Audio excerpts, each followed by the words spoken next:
Hi everyone, so this video is the second part of my series of energy reductions and the energy tax.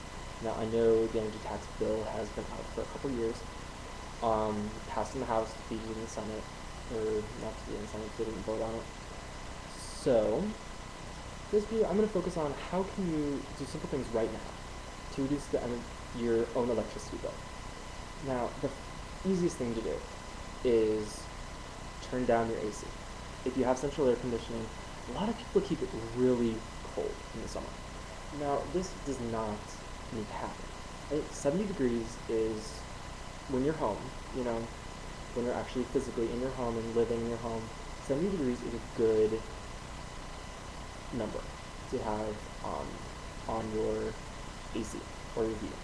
This works also for the winter as well as summer. In the summer, it can get pretty hot, but when it gets really hot, if you keep it at 70 degrees, a decent number, the colder you have to keep your house, the more work your AC needs to do, which means the more energy it needs to consume, which then leads to increased electricity costs. Now, that's the easiest way. You can lower your heater in the winter and raise the temperature in the summer. Another good way is take a look at your weather forecast. Always look at your weather forecast. If you see that the weather is going to be between, like 70 and 80 degrees, in the summer, or the spring and the fall, turn off your AC, open your windows. Because then you're not using any electricity or energy for that appliance. You have plenty of other appliances in your own house, and I'll get to later. But open your windows, get some fresh air out your house.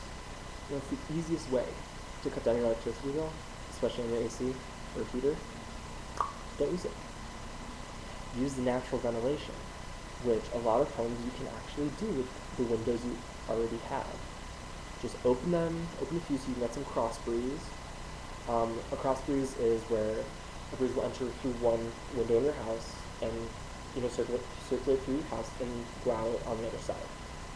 Creates cross ventilation, which means you're constantly having new air come into your house, which is a good thing.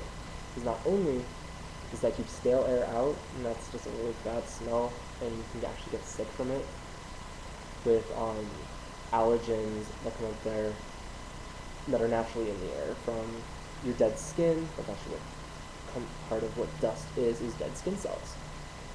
Always air out your house. That's the easiest way you can do it to cut down on your AC bill. Another way that is slightly more expensive is to replace your air conditioning unit. Now, if you have central air, look for Energy Star. Ask for the most efficient model. Ask for the specs. Because the more informed you are going into the store and saying, I want this model from this manufacturer because of this, you can save more money on your energy bill, specifically from air conditioning, just by doing that. Another good thing, have your ducts cleaned, your air vents. Have them cleaned. They get dusty. They get clogged. Have them cleaned once a year, once every 2 years, as often as you see fit. I would recommend once a year. Because not only does that keep them clean and keep air moving through it, it also means you can move more air in less time, which means you have to use the appliance, in this case the air conditioner, less, which means less electricity, less energy, which means reduced cost for you. Now, if you're worried about allergens and pollen, all that stuff, if you have allergies, there are filters that you can buy that are specifically for allergen reduction. Now, I would recommend those for people that have allergies and are worried about that by not using their air conditioner. Or when they do use their air conditioner, they're still worried about indoor allergens. Do everything you can. Use the filters. One that I know is Filtrete. They have one specifically for allergen reduction. Another thing I would suggest is go to an allergist. I know it's an added expense, but it really pays off. Find out exactly what you're allergic to. Because you might find out you're allergic to things that you never knew you were. Or you might find that it's just a mild allergy and it can be cured with just over-the-counter Claritin, stuff you buy at Walgreens, every month or so. You don't need to have all these expensive medications, but it's good to know. Just to go back and say, hey, have an allergy test done. They just prick, it's like it's like 8 things, and they just prick your arms, and you sit there, and if you have a reaction, it means you're allergic to it, and they will tell you exactly what you're allergic to. It is a great help. I had it for myself and found out I wasn't allergic to stuff I thought I was. And also found out I was mildly allergic to something I didn't think I was. It's good to know. But it also can help inform your decisions on what you use in your own home, whether it be your cleaning supplies or using your air conditioning, opening your windows. It can really help with that. Again, also with the energy, with electricity, specifically electricity. Light bulbs. By far, the simplest thing you can do is replace your light bulbs. The typical incandescent bulb is very inefficient, about 15% efficient. What that means is 15% of the energy that is actually put into the light bulb comes out as light. The rest of that comes out as heat. That's why when you touch an incandescent bulb, it's really hot, after just a short while. So you have to use more light bulbs, which costs more money, longer, to give you the same amount of light you can get from, say, a CFL, which is a complex fluorescent bulb, which is one of those things that are actually really cool. I find them really cool. Those are way more efficient, about 65% efficient. There is no light bulb that is 100% efficient. It just does not exist. However, CFL's compact fluorescents are the most efficient on the market for small applications. There are ones like halide, but those are usually used for schools and the gym, or parking lights, street lights. That's what they use them for. But for in your home, if you replace half of them, even half of your light bulbs, they're a little more expensive. They last, on average, 3 times longer than a traditional bulb.